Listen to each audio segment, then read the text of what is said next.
Here comes the sun, doo-doo-doo-doo. Here comes the sun, and I say it's all right.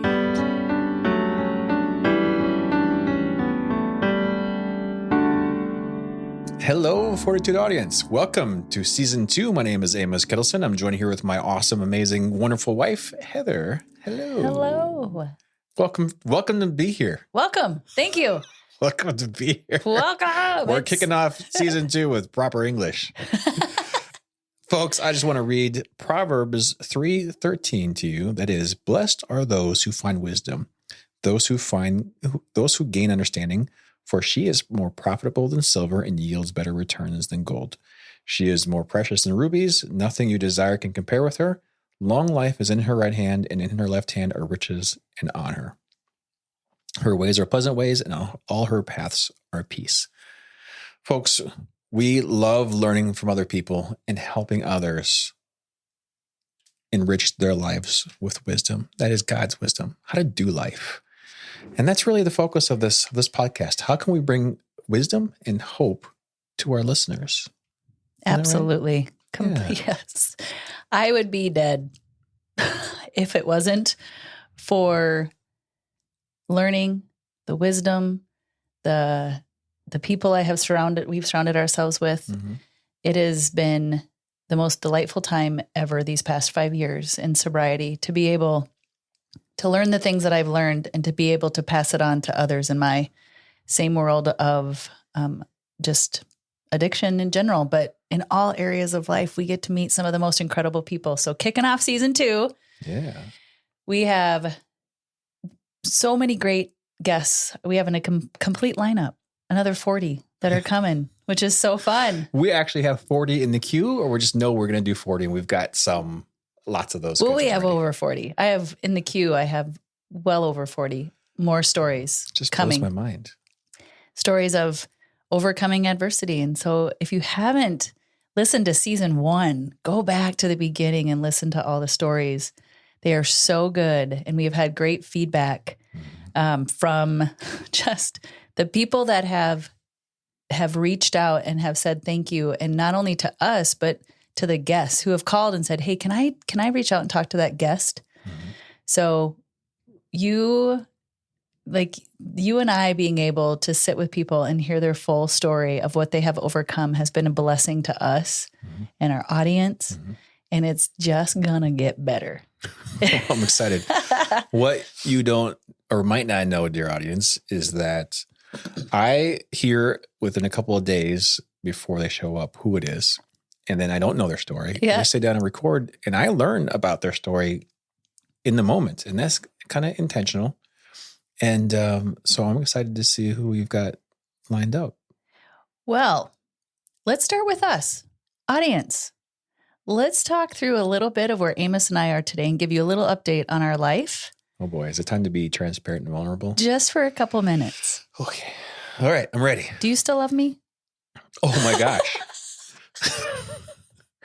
We don't have enough time to talk about all that. We don't plan this, just so you know. We just jump on and let the Holy Spirit just roll. So I was just sitting in a counselor's office this morning, and I was just thinking, she was asking me questions about the family, and I go, I hope she doesn't ask about our marriage, because I won't be able to stop saying enough nice things about it.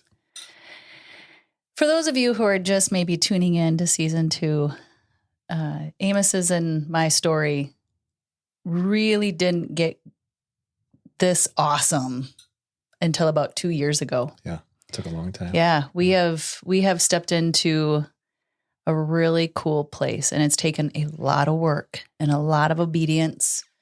I have kicked and screamed. You've kicked and screamed. It's been, I don't know that we ever screamed. Let me put that differently. That's just more of a phrase, but. And there wasn't much kicking either. No kicking. We just are doing the hard. We're doing the hard. Yeah. Yep. And on the other side of it, it's been so great. And we want that for each and every one of the people in our lives and our audience. And so that's why we do what we do. That's why we're doing this podcast, because we just want people to learn and grow and step out of their comfort zone and get uncomfortable, because we are living it. Like, we're walking it, living it, And every trial that we come into, like I'll give a quick example of like, I used to, in our marriage, be very combative. It was a nature thing of mine. Natural. Yeah. Close, honey. Where I would shut down and I would fight back without understanding the impact it would have on my husband or our marriage. And I have dug into that, and I have swallowed so many times my pride and just thought, Lord, help me know differently, help me do differently. And so that our marriage can be intended, it's intended for such beauty, the way God intended it. And I don't know what that looks like. Again, I keep saying over and over, like, I don't even think we've tapped into 10% of the greatness that God has for us in our marriage. And so for everybody that listens to us, and I've had people say relationship goals, like they'll tag that for you and I. Right.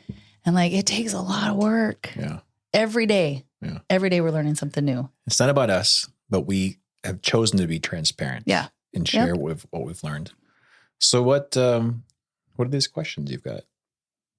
Well, what do you mean questions? Oh, I thought we had questions from someone. We do, but I'm not done being vulnerable. Sounds good. There we go. Yeah, okay. No, because that was the number one question she had on here. She says, as a listener, I want to hear about transparent life updates from you as the host. Nice. So we're being transparent. That is the first question. Is it my turn now? Yeah. And then I want to give an example with our kids. Okay. That's great. Because we're a year in now of me being home and kind of home. Yeah. One of the things that I've changed recently was I heard you say that you don't feel heard. And in my heart, I was listening. And in fact, for a couple of years, I think I said, but I am listening to you.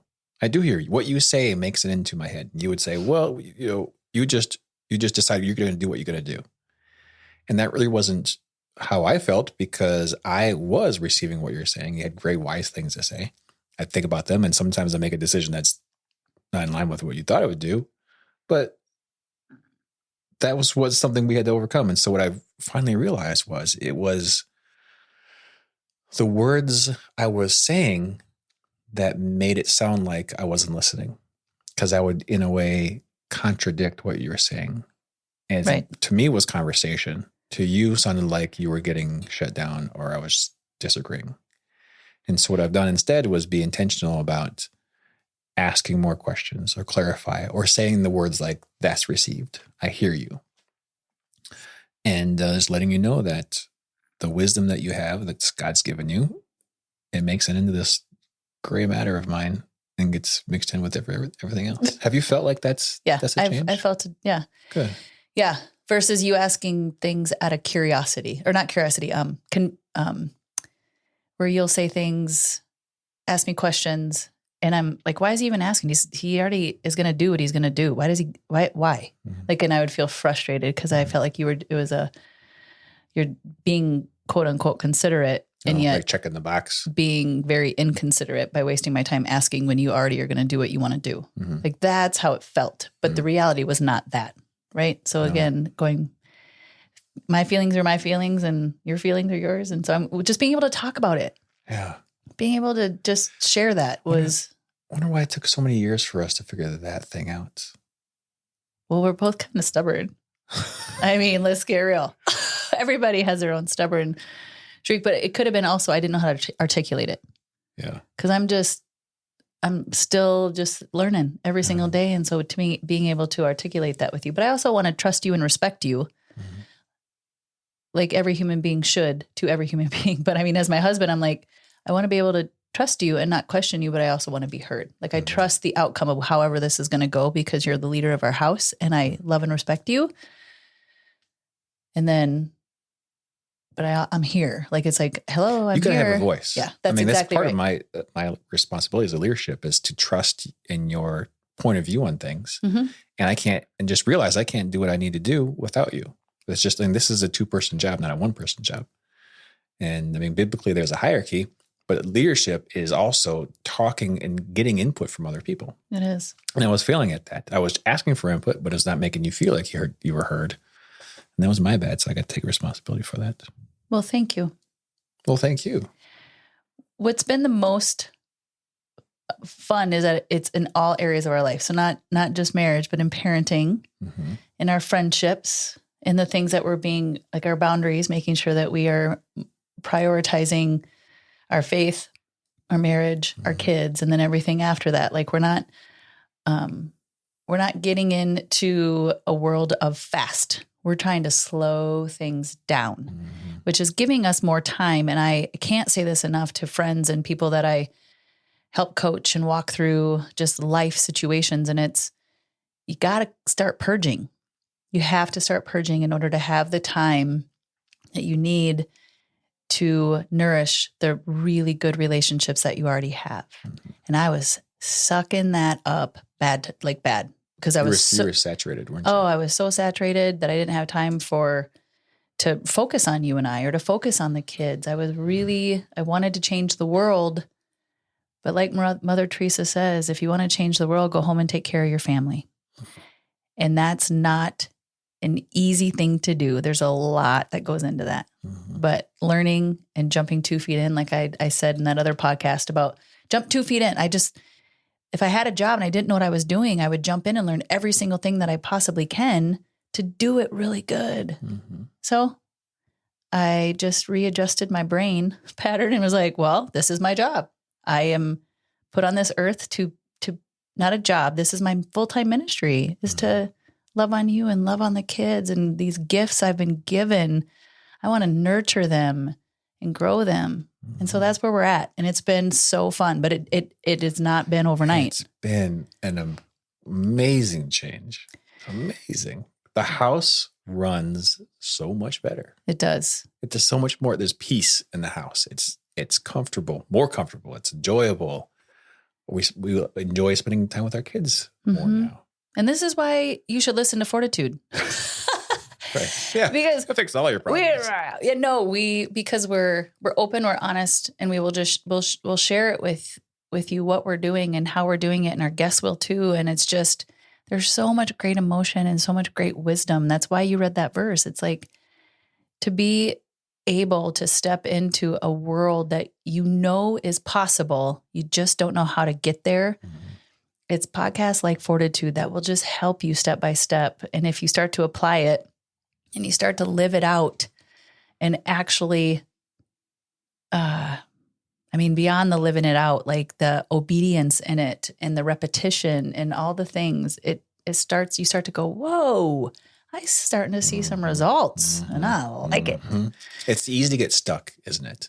And not know what to do. And you could be at the bottom of a valley and just feel like things can't get any worse. And it's everywhere. It's hard to think in those moments. And we've been there. And so when you lean on the wisdom and advice of other people, and you hear that other people have gone through what you're going through, and they've made it out of it, and they're doing better, and they're thriving, then yeah, that's what I love hearing those stories. Yeah, it's like grab a hold and come with. Like, just let's go on this ride together. Our past guests that we've had on season 1, we can't thank them enough for being vulnerable and for sharing their stories, because they are raw and they are real and personal, very personable, from divorce and suicide and heart transplant to having Parkinson's to, every single person on our podcast is their friend. They're dear to us. Yeah. And so it's what I'm excited about. I want to share one more quick thing that happened just yesterday that Amos doesn't know about. Ooh, hot off the press, live. Yeah. This is good. Brittany is our oldest girl, and her and I kind of butt heads a little bit because both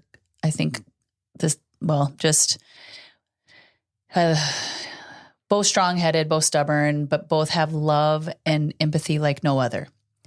And so from my old toolbox and tool bag, I tend to be reactive versus responsive. And I've been very, very strategically and intentionally watching how I react. I'm literally feel like it's an out of body experience because I'm so in tune with it where I'm doing something and I'm watching myself from the outside looking in. Wow, that's a cool trick. And it sucks because you go as something's happening, how we react so fast to something and you're in the middle of your reaction and sometimes you're aware, sometimes you're not. But what happened was I was preparing for a class I'm facilitating and I printed off a bunch of syllabus or a bunch of outlines and I needed them stapled. So I went and I handed them to Brittany and I said, hey, I need to leave here in 45 minutes. And I know you love to help me. So will you just staple these for me? And I'll grab them. I got to go get ready. I'll be right back. And as I'm getting ready to walk out the door and I got maybe 5 minutes to spare, I look in her room and there's white pieces of paper all over her floor and they're wet. And I was like, and I had an outburst. I was like, Brittany, what is going on in here? And I felt myself get heated and a little bit like, oh my gosh, I have to go. I don't have time to I got to get to class. Mm-hmm. And she's looking at me and I'm looking at her and I just paused and I got tears in my eyes. She got tears in her eyes. And I said, Brittany, it's okay. It's okay. Cause she was trying to explain what happened. She spilled water on him and she felt terrible. She was trying to get him to dry before. And so in her moment of already knowing like, I'm like, she was sad and I got mad, but I paused in the middle of it. And I just looked at her and I gave her the biggest hug. And I said, it is okay. It is okay. I am not mad. I am so sorry that I reacted the way that I reacted. That's the old mom. I don't want to react like that. I don't want to so just sitting and explaining it to her, she started crying. She embraced me and like sobbed. You could tell she felt really bad. And then she spilt my coffee at the pool yesterday accidentally too. And I did the exact same thing. Brittany, and she just looked at me and I looked back at her. I said, it's okay. It's just an accident. But I was going to react the way I always did. Yeah. And instead I'm from all of the things that I'm learning. So that's the stuff that we love to pour into you guys. We want to help you be the moms and the dads and the wives and the husbands that we know we're in there. We know it's possible, but we just have to do some rewiring. And that's what I am so excited about this because God can do anything. And we're a result of that. That's a beautiful thing, honey. Thank you for doing that, for being so intentional. You've affected her for the rest of her life. She's going to remember that. I hope so. With her kids. I hope so. And so you've changed your family tree. It now has a different branch just going off a different direction because of that. That's just beautiful. So good. Yeah. It felt good. I didn't get into the car with terrible mama guilt like I know so many moms do because we're in a hurry and we yell and we run and we go and then we're like, oh, that just was awful. So can I give you an example of something I'm working on? Yeah, please. I don't know if this is a dad thing, but like leaving the refrigerator doors open. I don't know anything about that because I don't ever do that. Our kids do that. And as a business owner, I think of terms of return on investment or ROI or the cost benefit analysis, things like that. And so when I think about a refrigerator door being left open, I think about how much is that actually costing me in dollars and cents? And when I think about that, I realize it's nothing. It's like pennies. Long term, maybe it's maintenance in the fridge. And I'm going to deal with that, but that's a maybe.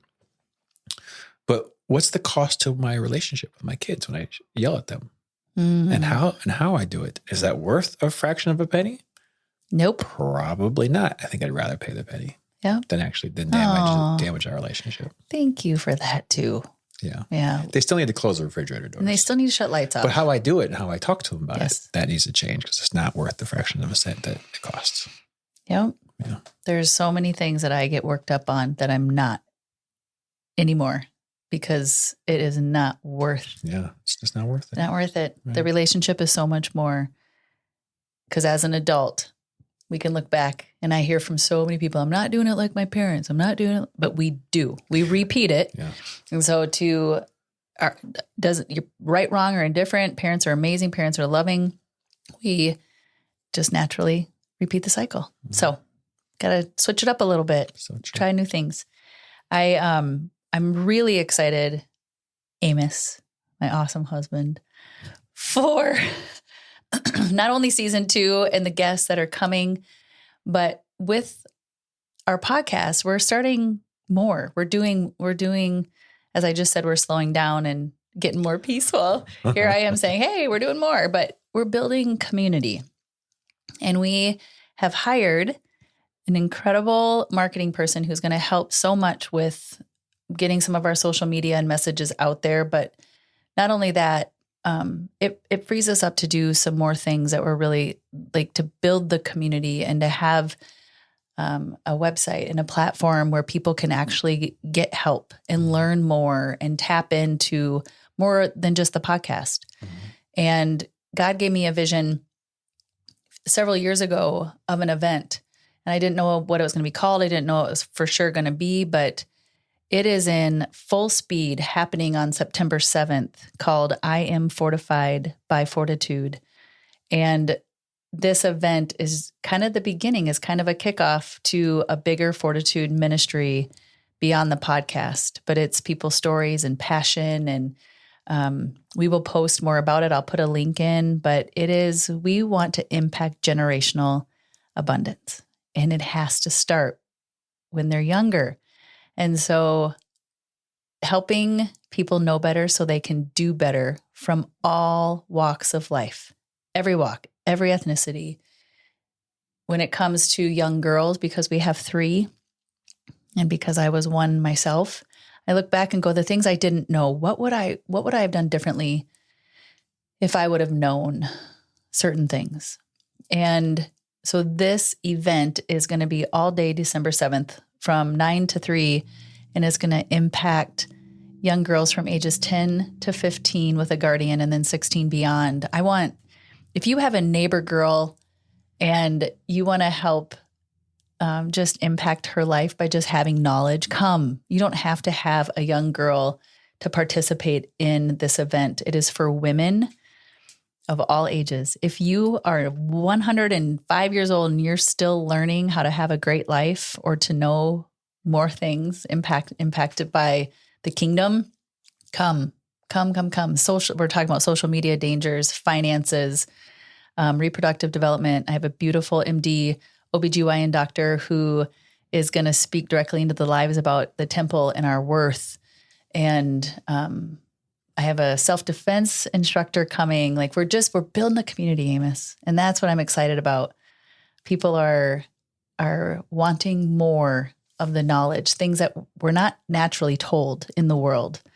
The things that are kind of, I don't know, pushed under rugs and it's going to be fine. No, it's really not. You do need to know this because not only for you, but for your generational tree. Mm-hmm. There is a culture. We live in a fallen world, and there is a devil who wants to feed you lies. And you can do that through culture. Mm-hmm. And that can separate you from the joy of life that God really wants for you, that we don't deserve, but he wants for you. Mm-hmm.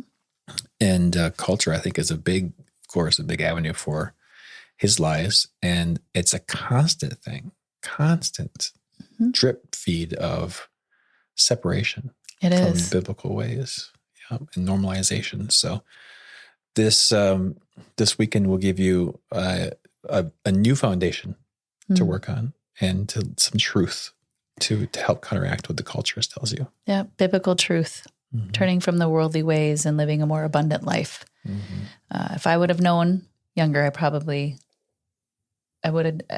know without a shadow of a doubt, I would have done things different. Mm. Yeah, it's just having it accessible. Same here. So we're going to be interviewing the speakers. We're going to have a few podcasts coming out here, some episodes with the speakers for the event, sharing their stories and their knowledge and their passion. We also are bringing back a guest right out of the get-go. He was our number 1 listened to. So Paul DeYoung will be our next episode after this one. And,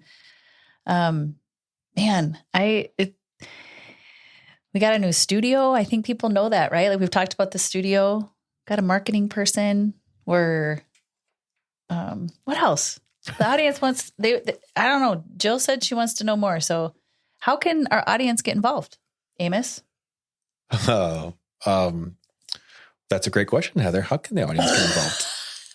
Mid-coffee. Remember, drink. I just sit down at these things and start recording and then do the editing. Okay. How can people get involved? If you have a story, please reach out. How do they reach out? What's the best way to reach out to you? I will make sure that it is in the notes. We will put an email address. Mm-hmm. We have a Facebook site. We have an Instagram site. We have a LinkedIn. Shoot us messages. Tell us what you want to hear. If you know of a story, let us connect us.